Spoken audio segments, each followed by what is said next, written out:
अब देखिए जरा एक दूसरे पर कहां कहां हमले किए गए हैं। मैप के जरिए मैं आपको दिखाता हूं अफगान ने पाकिस्तान पर कहां कहां हमले किए।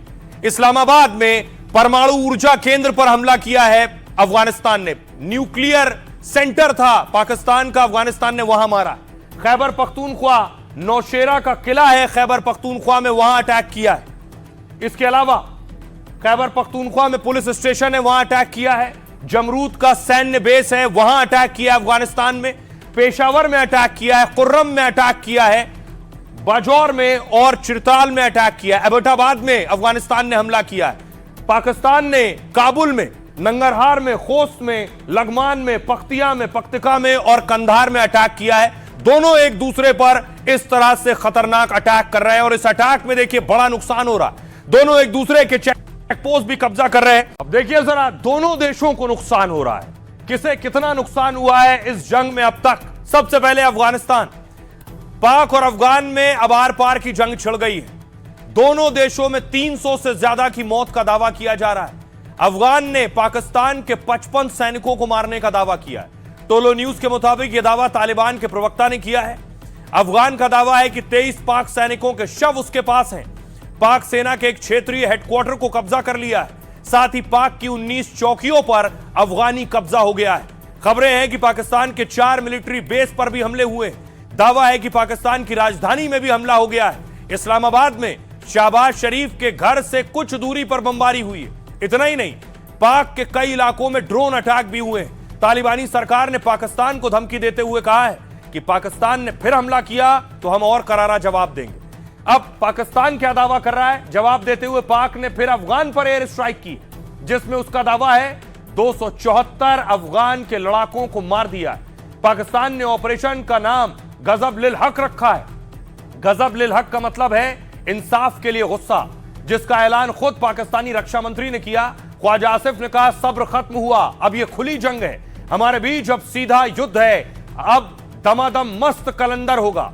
पीएम शहबाज शरीफ ने दुश्मन को कुचलने का दम भरा है। दोनों देशों में तोरखम बॉर्डर पर भारी बमबारी और फायरिंग हो रही है। पाकिस्तान ने तोरखम में अस्पताल पर हवाई हमला कर दिया है, जिससे अस्पताल की इमारत बर्बाद हो गई और कर्मचारी घायल हो गए हैं। ये दोनों देशों के बीच अब तक नुकसान हुआ है। सुनिए, दावा किया है अफगानिस्तान ने कि पाकिस्तान का फाइटर गिरा दिया है उन्होंने। पाकिस्तान का फाइटर F-16 था या JF-17, इसकी पुष्टि नहीं हो पाई है।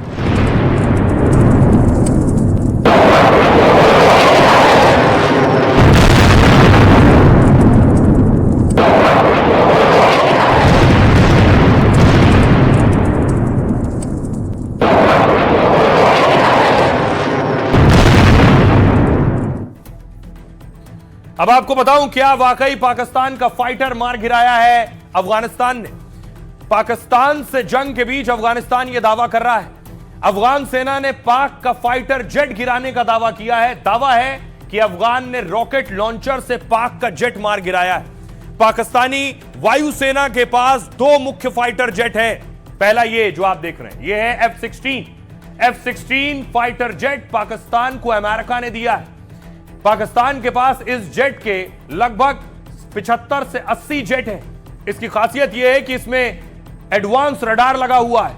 यह काफी दूर से टारगेट डिटेक्ट करता है और ट्रैक कर सकता है। साथ ही लंबी दूरी की मिसाइल भी ले जाने में सक्षम है।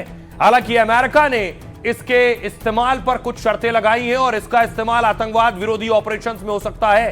पाक इसका इस्तेमाल आंतरिक सुरक्षा के लिए कर सकता है।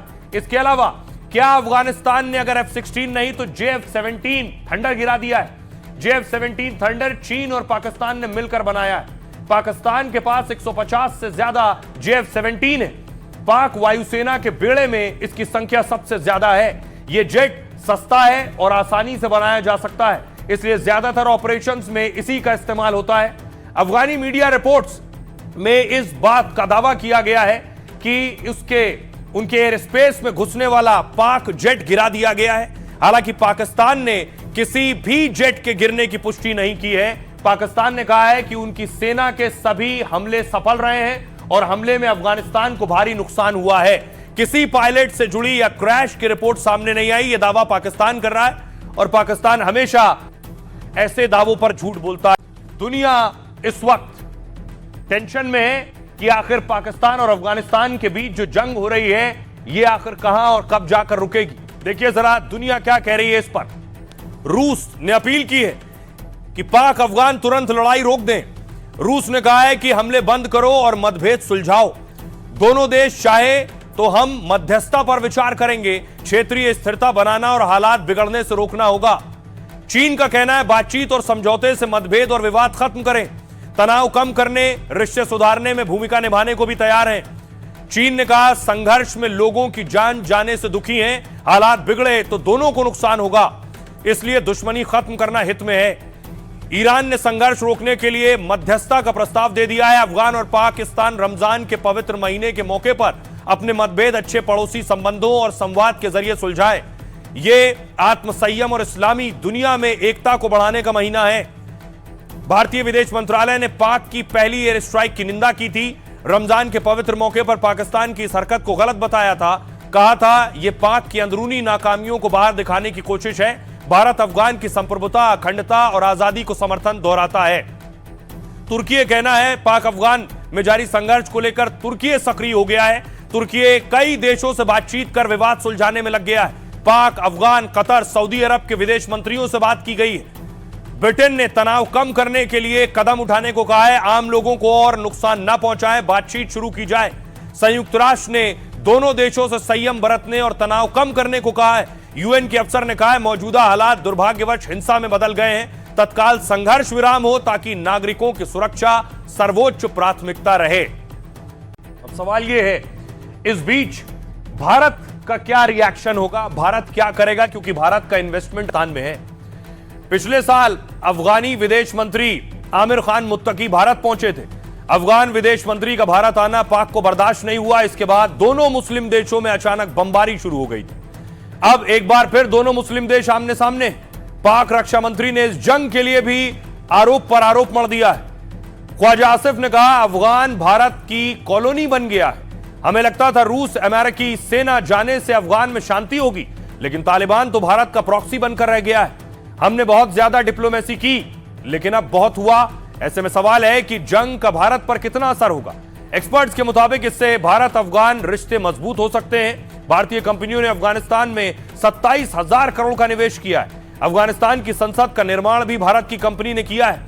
इंफ्रा, स्वास्थ्य, सड़क, बिजली जैसे सेक्टर में बंपर निवेश किया है। साथ ही फार्मा कंपनियों ने भी अफगानिस्तान में भारी निवेश किया है। जंग के लंबा खींचने से कुछ कंपनियों को नुकसान हो सकता है और इस टकराव से पूरे इलाके की सुरक्षा प्रभावित होगी।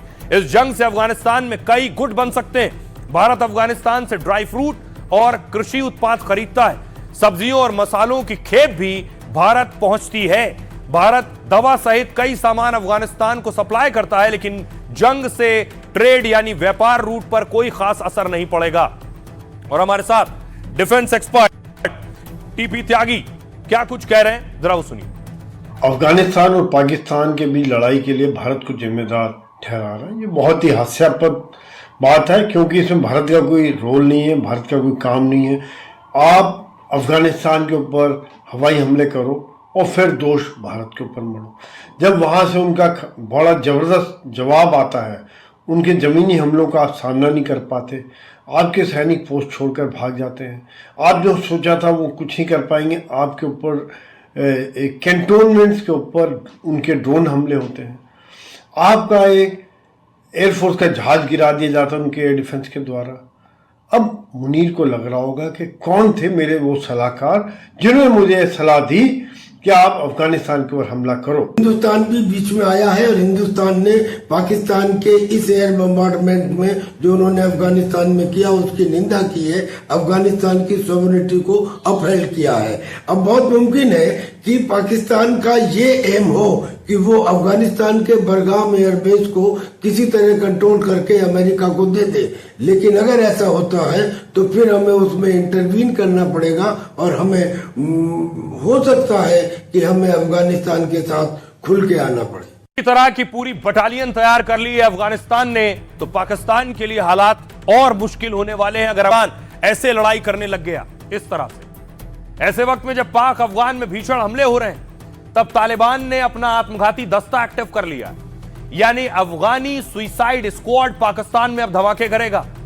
तालिबान जानता है कि पाक के खिलाफ पारंपरिक युद्ध लड़ना उसके लिए मुश्किल है, इसलिए वो आत्मघाती हमलावर उतारेगा जिसके जरिए पाक के भीतर फिदायीन हमलों को अंजाम दे सके। अफगान ने गुरिल्ला युद्ध जैसी रणनीति अपनाने के संकेत दिए। इसके लिए अफगानी तालिबान एक सुइसाइड दस्ता बना रहा है। यह बड़ा दावा खुद अफगानिस्तान की मीडिया ने किया है। नंगरहार अफगानी न्यूज एजेंसी ने एक तस्वीर शेयर की। इस तस्वीर में एक कथित फौजी टुकड़ी नजर आ रही है। बताया गया यह सुइसाइड हमलावरों की बटालियन है।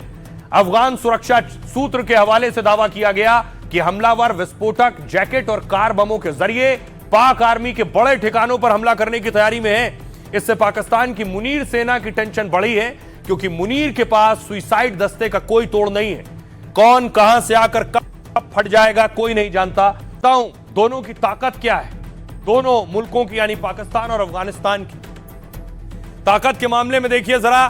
पाकिस्तान 12वें नंबर पर है सैन्य ताकत में और अफगानिस्तान 118वें नंबर पर है। पाकिस्तान 13 लाख सैनिक हैं और अफगानिस्तान के पास 2 लाख सैनिक हैं। पाकिस्तान के पास एयरक्राफ्ट 1399 और अफगानिस्तान के पास 9 एयरक्राफ्ट है।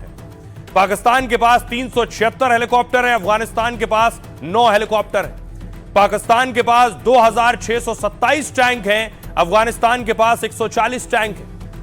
सैन्य वाहन पाकिस्तान के पास 17,000 और अफगानिस्तान के पास 5,000 सैन्य वाहन है। पनडुब्बी 8 पनडुब्बी पाकिस्तान के पास है, अफगानिस्तान के पास 0। परमाणु बम पाकिस्तान के पास 170 और अफगानिस्तान के पास 0 है। ये दोनों की सैन्य ताकत है। सुनिए जरा दोनों देश के नेता क्या कह रहे हैं कि पाकिस्तान बेशक अफगानिस्तान से लड़ने की कोशिश कर रहा हो, लेकिन अफगानिस्तान को हराना मुश्किल है। अफगानिस्तान में कई सालों से संघर्ष के हालात रहे हैं, मगर कोई भी विदेशी सेना इसमें कामयाब नहीं हुई है। सोवियत संघ यानी रूस ने 10 साल तक युद्ध लड़ा है। 1979 से और 89 में सोवियत सेना के जाने पर खत्म हुई जो जंग शुरू हुई थी। ऐसे ही 2001 से 2021 तक अमेरिका ने भी युद्ध लड़ा है। नाटो के कई देश इसमें शामिल थे, मगर वो भी नाकाम रहा है। रूस, अमेरिका नाकाम रहे, पाक तो उनसे बहुत कमजोर है, क्योंकि अफगान में अफगानियों को हराना बड़ी चुनौती है।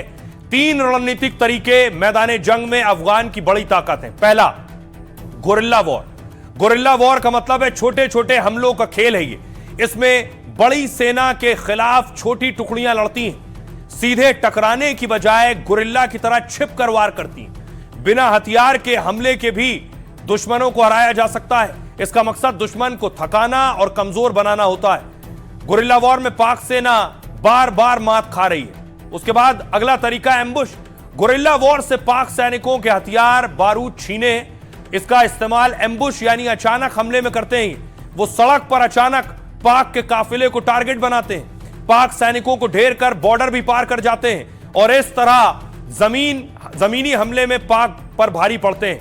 अगला है पहाड़ी इलाकों का फायदा। जैसे नक्सली आतंकी घने जंगल में वारदात में माहिर होते हैं, ऐसे ही तालिबानी लड़ाके पहाड़ी इलाके का चप्पा चप्पा जानते हैं। पाक के टैंक और हेलीकॉप्टर यहां मुश्किल से पहुंच पाते हैं, जबकि टीटीपी लड़ाके बारूद बिछाते हैं, स्नाइपर से हमला करते हैं और पकड़े जाने से पहले ही ठिकाना बदल लेते हैं। अमेरिका अफगान से जाते समय जो हथियार छोड़ गया था, उनमें से बहुत से हथियार भी इनके पास हैं। उन्हीं हथियारों का इस्तेमाल कर पाक में तबाही मचा रहे हैं।